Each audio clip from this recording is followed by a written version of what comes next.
दूसरा साधन बताया संतोष। संतोष को दृढ़ता पूर्वक धारण कर लो। हमारा असंतोष कभी मिटता ही नहीं है। सवेरे से लेकर शाम तक खा रहे हैं, बकरी जैसा मुंह चल रहा है, फिर भी खाने से संतोष नहीं। ऐसा होना चाहिए।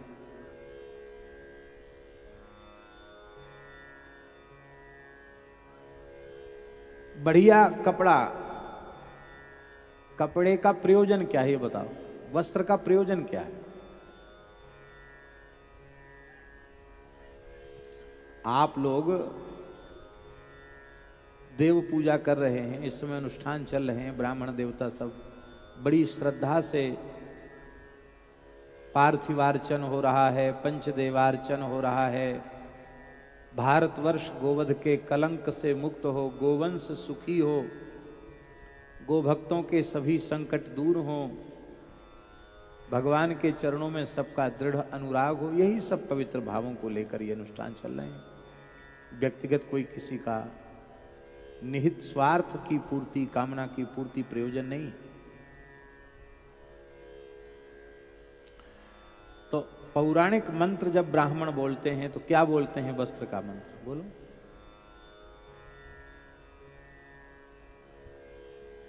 शीतबातोष्ण संत्राणम लज्जाया रक्षणम परम देहालंकरणम वस्त्रमतः शांतिम प्रयच्छ में। यही तो बोलते हैं आप लोग की नहीं?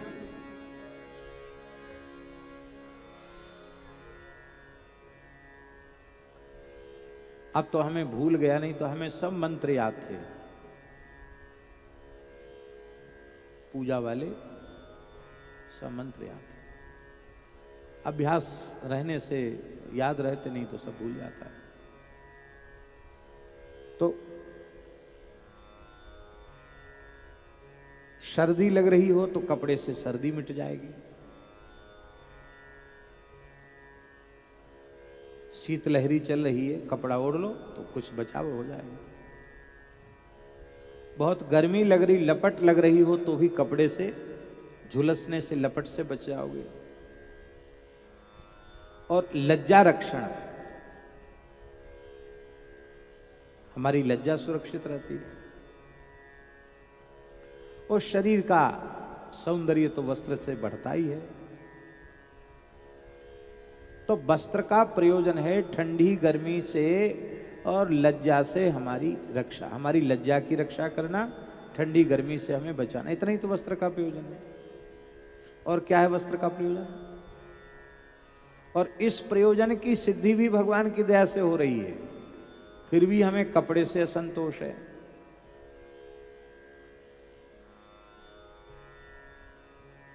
और कपड़ा मिले बढ़िया, इससे अच्छा कपड़ा मिले, इससे अच्छा कपड़ा मिले।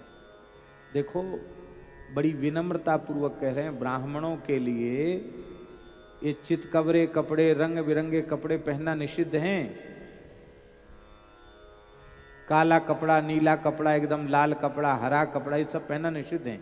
या श्वेत पहनो या पीत पहनो, ज्यादा से ज्यादा, बस इससे देखने। अब तो महाराज शनिवार है तो महाराज वो व्यास जी ही पूरे शनिश्चर बन जाते हैं, ऊपर से नीचे तक काले।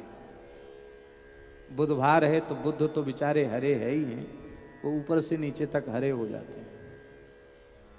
छीट के कपड़े, चितकबरे कपड़े, ये सब निषिद्ध हैं, शास्त्र निषिद्ध हैं।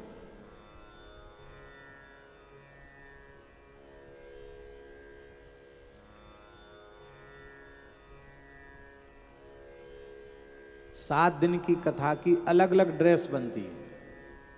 व्यासपीठ की अलग, कमरे में रहेंगे अलग, बाहर घूमने शिवकाने में, पधरावनी में जाएंगे अलग।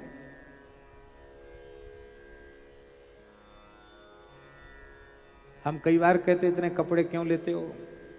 हमारे पास तो बहुत ज्यादा कपड़े भी नहीं, ज्यादा हुआ नहीं कि वो बांटना शुरू।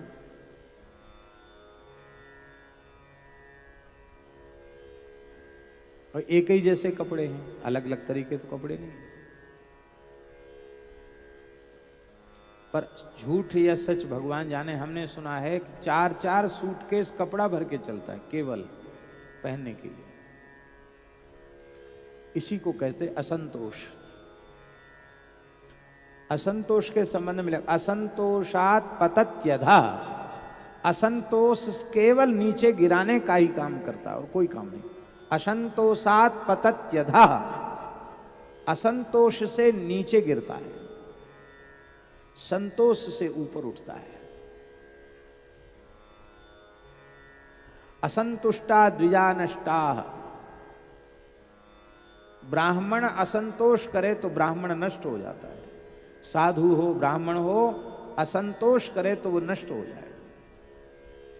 संतुष्टाश्च महीपति, राजा संतुष्ट हो तो नष्ट हो जाएगा।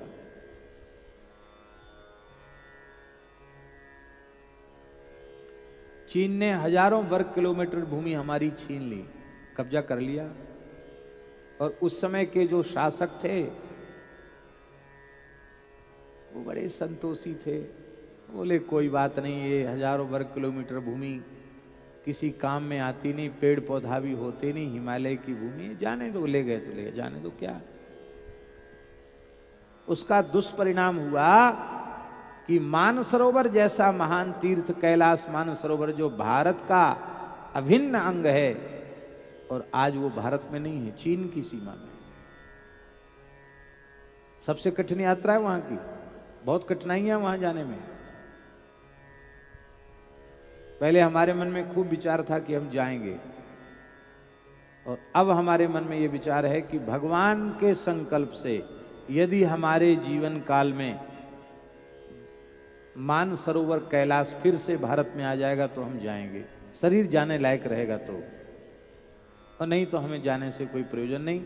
हमारे लिए तो जमुना जी के पल्ली पार वाला मानसरोवर बहुत अच्छा है। राधा रानी मानसरोवर, जमुना जी से पार जाओ, घूमते घूमते भी मानसरोवर चले जाते, उस सबसे बढ़िया है।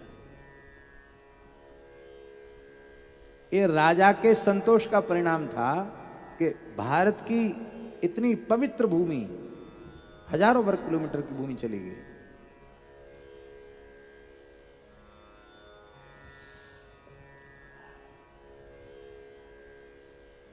सलज्जा गणिका नष्टा निर्लज्जा चकुलांगना, नीतिकारों ने कहा है। तो दूसरा साधन है संतोष, हर हाल में संतुष्ट रहना। तो हमको चाहे जितना खाने को मिले फिर खाने में असंतुष्ट, पहनने को मिले पहनने में असंतुष्ट, देखने सुनने भोगने सूंघने सब में असंतुष्ट।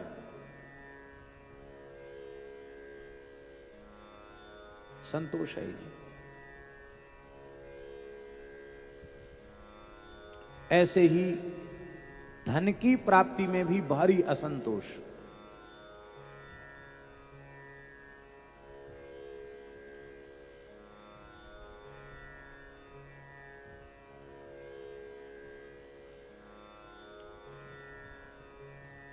अन्यथा भाव मत लेना। तीर्थ में ब्राह्मण कुछ मांगते हैं तो वो हमारे ऊपर कृपा करने के लिए मांगते, उनको जरूर देना चाहिए। पर एक बात बहुत ध्यान करना, आप 100 रुपए, अरे बाबा 100 रुपट्टी में कहा हो, 500 दे, तू बड़ो मानता है, बड़े तेरी गद्दी है, बड़ा ऊंचो नाम है। और मान लो आपने 500 दे दी, अरे बाबा 500 में कहा है, रहो 1000 तो कम से कम। कितने महंगी बादाम आवे, दाऊ जी की ठंडाई घुटेगी तो कम है, 1500 में कहा है, रहो बाबा। चलो ले 1 किलो घी का पैसा, अरे 1 किलो में कहा है, रहो बाबा, 1 पीपा घी तो कम से कम दे। तो हमने एक बार विनोद में पूछा किसी से, ऐसा क्यों करते हो? बोले बाबा ये तो हम जानते कि वो जितना देगो उतनी देगो, कहवे पे कछु नेकात बढ़ जाएगा तो का घाटो अपनो, कहवे में का घाटो है। बहुत अच्छी बात।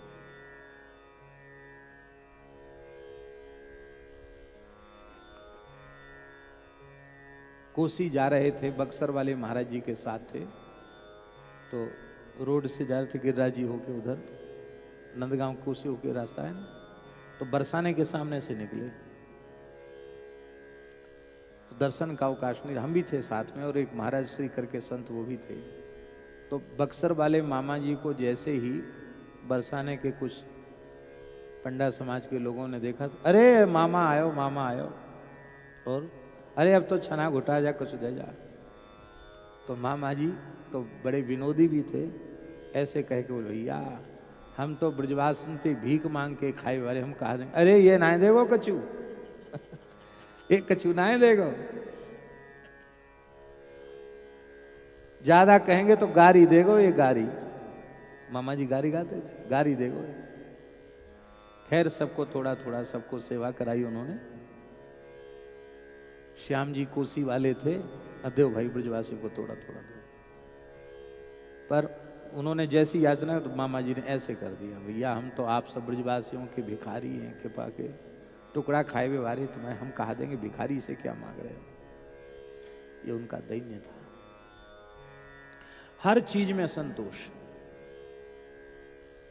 हम आप ब्राह्मणों से नहीं कह रहे हैं कि आपको दक्षिणा कम मिले तो आप असंतोष मत करना, ये नहीं कह रहे हैं। महाराज जी के शब्द बोल रहे हैं। महाराज जी कहते थे कि ब्राह्मण को यदि यजमान कम दक्षिणा देता है तो ब्राह्मण को अधिक प्रसन्न होना चाहिए। हमने कहा महाराज जी कैसे? बोले भाई देखो, भगवान के नाम की, जप की, कथा कीर्तन की, पाठ की, पूजा की कोई कीमत तो है नहीं। कीमत है क्या? तीनों लोगों की संपत्ति देकर भी एक श्लोक का पाठ ब्राह्मण ने किया है, उसकी दक्षिणा तीनों लोगों की संपत्ति देकर नहीं दी जा सकती, बदला थोड़ी होता है। तो ब्राह्मण को किसी ने कम दिया तो उसे कम मिला, और उसने जो साधन किया, श्रम किया, उसका लाभ किसको मिला? उसने जप किया, पाठ किया तो उसका लाभ उसको मिल गया लाभ। तो बोले हमको तो कम मिले तो हम ज्यादा प्रसन्न होते कि चलो ऐसे तो हम अनुष्ठान कर नहीं रहे थे, चलो इस बहाने हमारा भजन पाठ पूजा हो गई, अनुष्ठान हो गया। दक्षिणा लेकर यजमान पुण्य तो ले लेगा, लेकिन श्रीमद् भागवत का पाठ करते करते, अर्थानुसंधान करते करते जो रोमांच हो जाएगा, हृदय भर आएगा, नेत्र भर आएंगे, वो जो आनंद की अनुभूति है जप के काल में, पाठ के काल में, वो दक्षिणा देने वाले को मिलेगी क्या? वो तो पाठ करता, जप करता को स्वयं को ही उसका अनुभव होगा। इसलिए और फिर हमारे भाग्य से, संस्कार से अधिक हम चाहे जितना प्रयत्न करें हमें मिलेगा नहीं, और जो हमारे भाग्य संस्कार में बिना संकल्प के, बिना प्रयत्न के मिलेगा। तो जो हमारे भाग्य संस्कार में था प्रारब्ध, वही हमको मिला, असंतोष करने की क्या आवश्यकता रहेगी?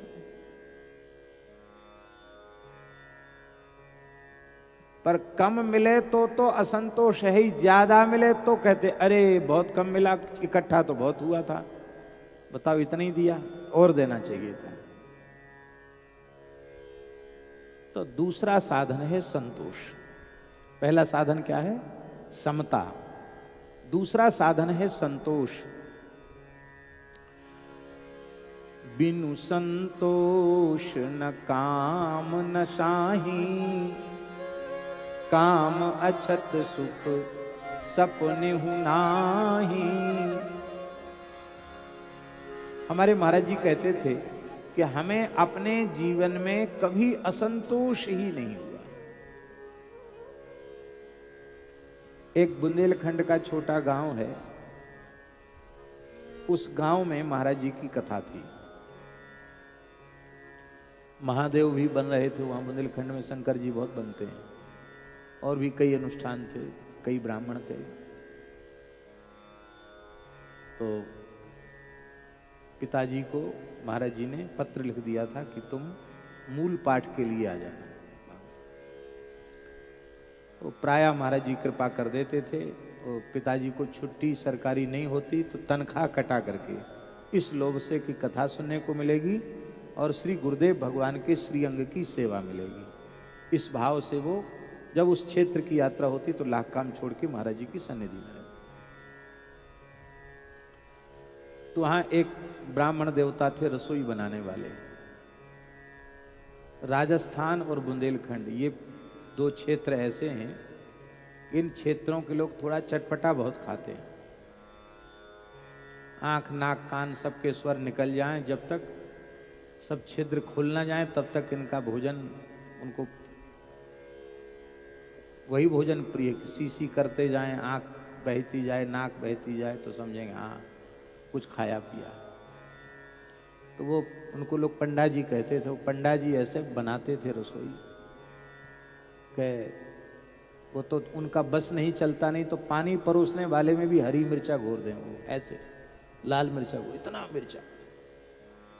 और महाराज जी का मिर्चा खाने का स्वभाव नहीं। और 2 समय महाराज जी कथा कहते। और सन्नाटा एक होता है, सन्नाटा, सन्नाटा और बनता, खट्टी छाछ का होता सन्नाटा, उसको एक घूंट पियो तो कान में सन्न की आवाज, उसको सन्नाटा कहते हैं। उसमें भी गर्म चीजें खूब होती हैं। तो वहां के बुंदेलखंडी ब्राह्मण सब सन्नाटा का एक एक घूंट पी के और बड़ा आनंद का अनुभव करें। और महाराज जी कुछ नहीं लें, रोटी ले लें, एक कटोरी में पानी भर लें और पानी से लगा लगा के,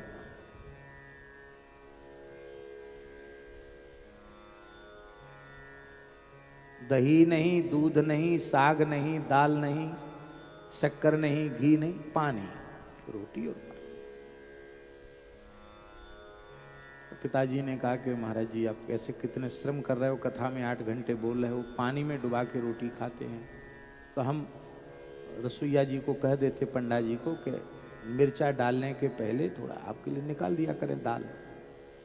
महाराज जी बोले देखो पंडित जी, हमें हर अवस्था में संतोष है, हमारे लिए स्वाद का कोई आग्रह नहीं है कि ऐसा स्वाद हमारे लिए होना चाहिए, हमारे लिए आग्रह नहीं है। और ये सब इतने ब्राह्मण, इनको बड़ा आग्रह है, इनको अच्छा लग रहा है वो सब खाना, तो हमें तो आग्रह नहीं है, हमारे लिए विचार करना ही व्यर्थ है। हमारे कारण से इतने ब्राह्मणों का स्वाद बिगड़ जाए ये ठीक नहीं है। पंडा जी बोले नहीं महाराज आप बताओ आपके लिए क्या। बोले नहीं तुम जैसा बना तो वैसा ही बनाओ और अच्छा बनाओ, हमें कोई असंतोष नहीं। तो पिताजी ने कहा महाराज जी खाली पानी से। बोले क्या है, मान्यता ही है, मान लेंगे कि यही खीर है, यही दाल है, यही साग है, यही मान के खा लेंगे, क्या है। 7 दिन ऐसे किया।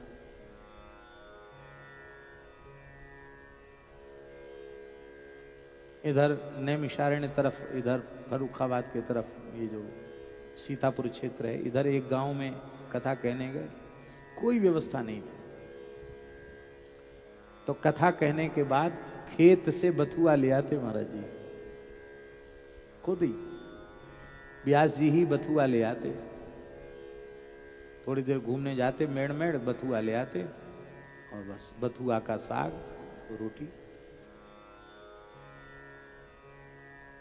कहे तुम लोग श्रम मत करो, तुम लोग तब तक रोटी बनाओ, तब तक हम साग का प्रबंध करते हैं।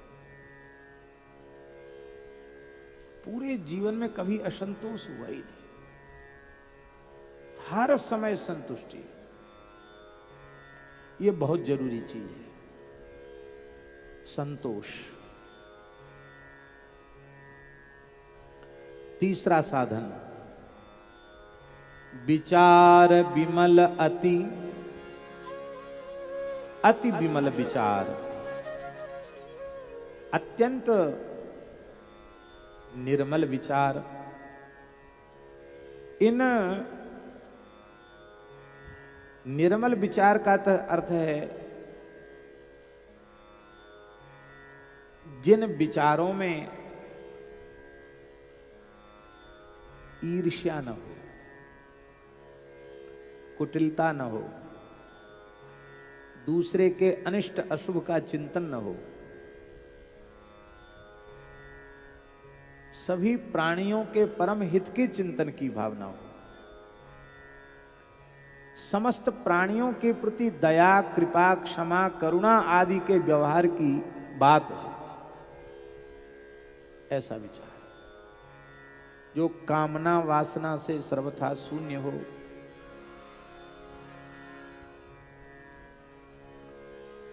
जब तक मन में विषमता, चित्त में चाह, बुद्धि में मंदता और अहंकार में ममता बनी हुई है, तब तक इंद्रियां विषयों का त्याग कर ही नहीं सकती हैं। इसलिए साधन बताया जा रहा है कि समता धारण करने से मन की विषमता मिट जाएगी, संतोष से चित्त की चाह मिट जाएगी। चाह गई चिंता मिटी, चाह गई और चिंता मिटी। मनुआ बेपरवाह, जिनको कछु नहीं चाहिए वे ही साहंसा।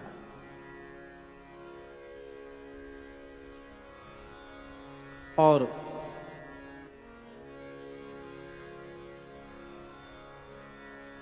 अति विमल विचार से, ध्यान दें, अति विमल विचार से बुद्धि की मंदता, मलिनता वो समाप्त हो जाएगी।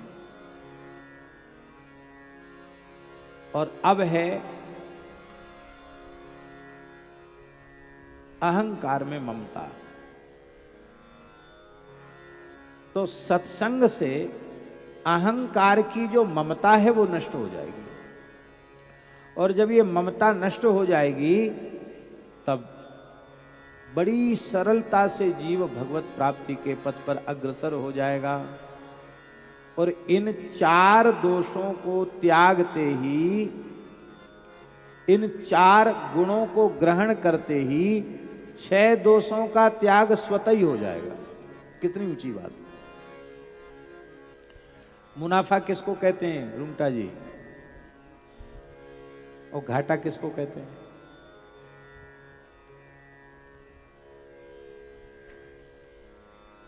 थोड़े में ज्यादा लाभ हो जाए इसी को तो मुनाफा कहते हैं कि नहीं?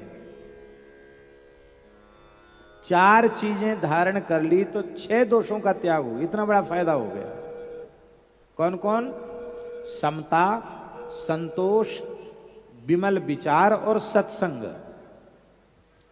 और बहुत ध्यान से सुने, हमारे विचार से ये जो 4 गुण गोस्वामी तुलसीदास जी ने बताए हैं, इन 4 में मुख्य है साधु संग, सत्संग मुख्य है। क्योंकि सत्संग करने से समता आ जाएगी, सत्संग करने से संतोष आ जाएगा, सत्संग करने से विमल विचार आ जाएगा, सत्संग करने से अहमता ममता की शून्यता आ जाएगी। इसलिए सभी प्रकार के गुणों में सबसे मुख्य सत्संग है।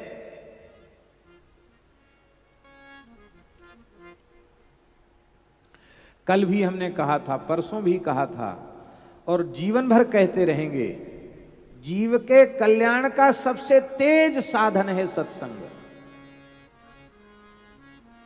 अत्यंत त्वरित गति से कल्याण यदि किसी साधन से होता है तो वो साधन है सत्संग। बड़ी से बड़ी कठोर तपस्या कर लो, जप कर लो, तप कर लो, तीर्थ यात्रा कर लो, उपवास कर लो, व्रत कर लो, कुछ भी कर लो, उससे उतने जल्दी कल्याण नहीं होगा जितने जल्दी कल्याण सत्संग से होगा। पर सत्संग के प्रति महत्व बुद्धि, एक एक वाक्य ऐसा समझे केवल मेरे लिए ही कहा जा रहा है, ऐसा समझे। और अब हमें अपने आप का सुधार करना है, ऐसा संकल्प लेकर के सत्संग बहुत जल्दी काम होता है।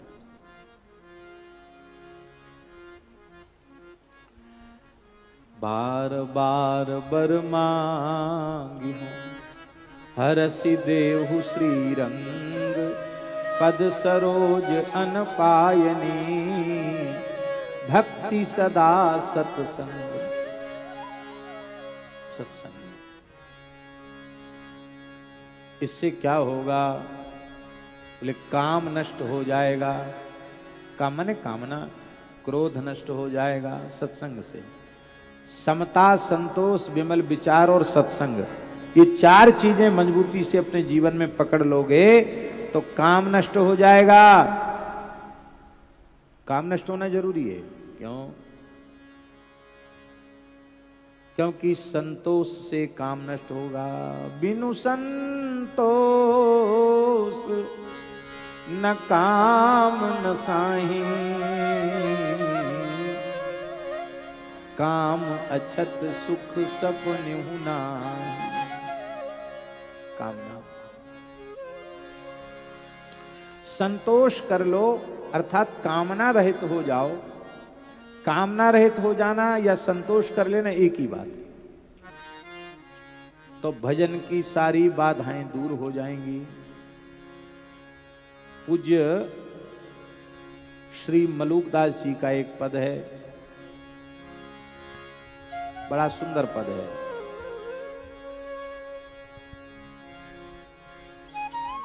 भजन क्यों नहीं बनता?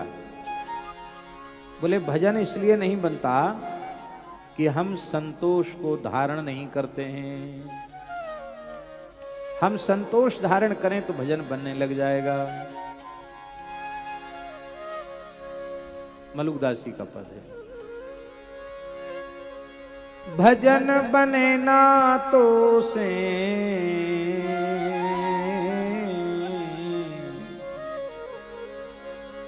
भजन बने ना तो से मन से लानिया।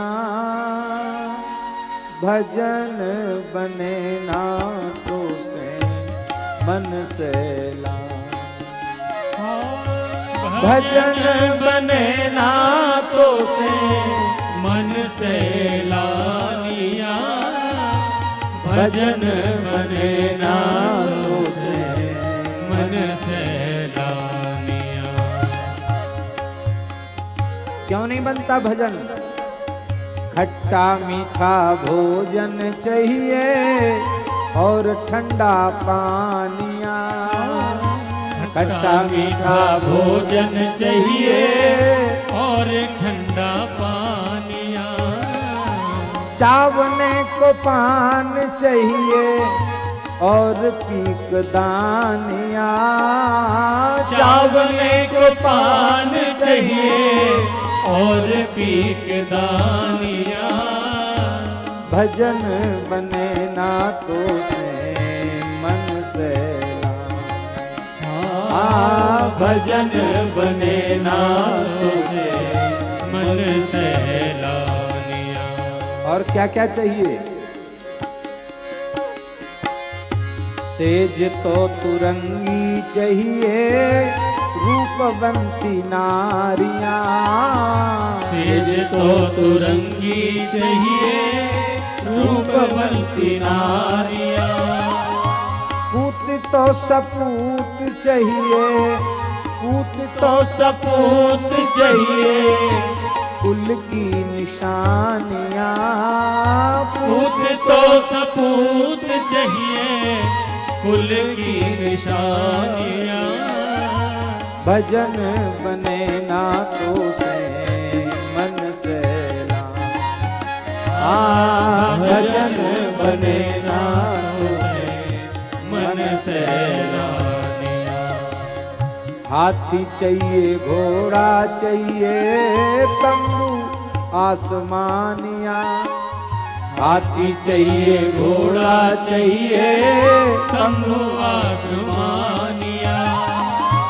किला तो अटूट चाहिए, किला तो अटूट चाहिए और घुड़दानिया।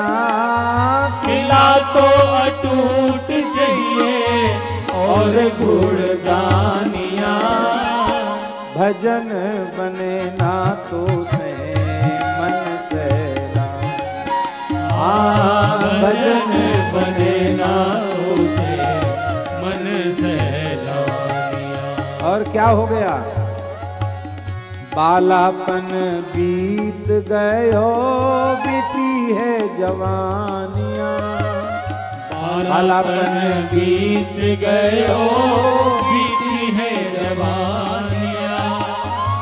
बैरी बुढ़ापा आयो मची खेचतानिया। बैरी बुढ़ापा आयो लागी खेचतानिया। भजन बने ना तो से मन से लानिया। भजन बने ना तो से मन से लानिया। कहत मलूक दास छोड़ दे पराई आस। कहत मलूक दास छोड़ दे पराई आस। कहत मलूक दास छोड़ दे तू झूठी आस। कहत मलूक दास छोड़ दे तू झूठी आस। ऐसी भोली दुनिया माही, ऐसी भोली दुनिया माही, भरम भुलानिया भजन बने ना तो से मन से ना। भजन बने ना तो से मन से लानिया। भजन बने ना तो से मन से लानिया। भजन बने ना तो से मन से लानिया। काम नष्ट हो जाएगा, क्रोध नष्ट हो जाएगा। क्रोध क्यों नष्ट हो जाएगा? निज प्रभु में देखहीं जगत के सन करहीं विरोध। क्रोध नहीं होगा।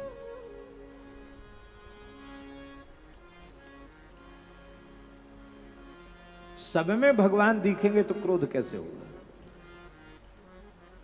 काम नष्ट हो जाएगा, क्रोध नष्ट हो जाएगा, लोभ नष्ट हो जाएगा, मोह नष्ट हो जाएगा, मद नष्ट हो जाएगा, राग नष्ट हो जाएगा, द्वेष नष्ट हो जाएगा। ये सब नष्ट हो जाएंगे। एक अर्थ तो यह है, और दूसरा अर्थ यह है कि समता, संतोष, विमल विचार, सत्संग, 4 गुणों को दृढ़ता पूर्वक स्वीकार कर लो और 6 दोषों का निश्चय पूर्वक त्याग कर दो। काम का, क्रोध का, लोभ का, मोह का, मद का, राग का, द्वेष का, सबका त्याग कर दो।